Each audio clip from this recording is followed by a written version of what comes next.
Om Swastiastu. Di sini saya akan mempresentasikan LKM 8, yaitu Trihita Karana. Perkenalkan, saya Komang Sri Purniasih, NIM 2011031199, Prodi Pendidikan Guru Sekolah Dasar, Rombel 20 Agama Hindu. Di sini kami disuruh untuk menganalisis artikel dari Dikrob dan Gede Sedane pada tahun 2015, Reframing Trihita Karana from Balinese Culture to Politics.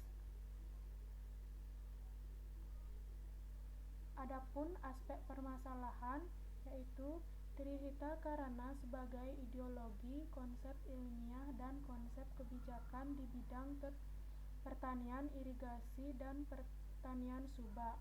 Pendekatan ideologis yang semakin meningkat terhadap masalah-masalah ini membingungkan proses sosial lingkungan yang sedang berlangsung, dan dimensi sosial politiknya menghambat analisis mereka dan mungkin tidak akan mengarah pada kebijakan tanah dan air yang lebih efektif, adil, dan berkelanjutan. Teori yang digunakan yang pertama dari Sutawan, yaitu pertanian irigasi merupakan pusat kehidupan, kosmologi, dan praktik ritual keagamaan di Bali. Hal ini tergambar dalam budidaya padi Bali dan pengelolaan air.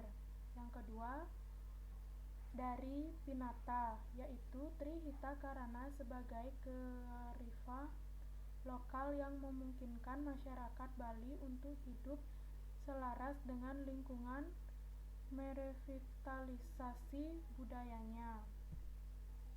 Metode yang digunakan yaitu metode Trihita Karana.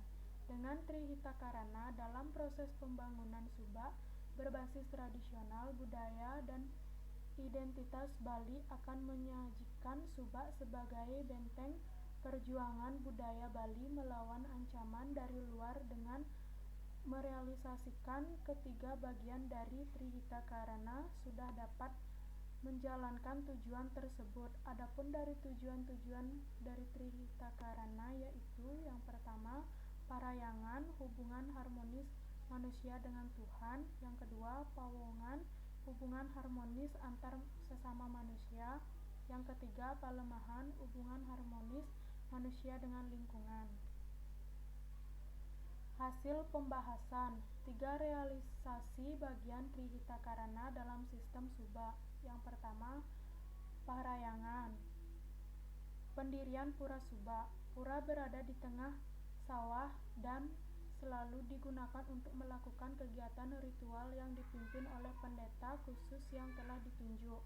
Yang kedua, pawongan. Adanya organisasi terstruktur di subak merupakan kerjasama efektif menghubungkan ribuan petani dalam daerah subak tersebut. Yang ketiga, palemahan. Adanya usaha dalam perawatan lingkungan subak. Usaha dalam meminimalkan pembagian air yang optimal untuk setiap sawah, pengelolaan air yang baik di seluruh daerah aliran sungai. Kesimpulan, dengan Trihita Karana dalam proses pembangunan subak berbasis tradisional, budaya, dan identitas Bali akan menyajikan subak sebagai benteng perjuangan budaya Bali melawan ancaman dari luar.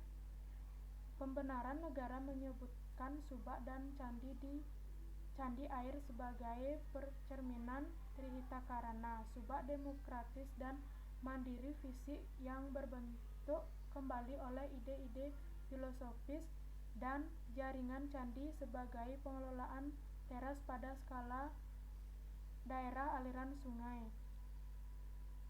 Oleh karena itu, dengan jelas menekankan agenda tata kelola terkait warisan budaya untuk membersihkan dan memperbaiki kawasan agar tetap terjaga tradisionalnya.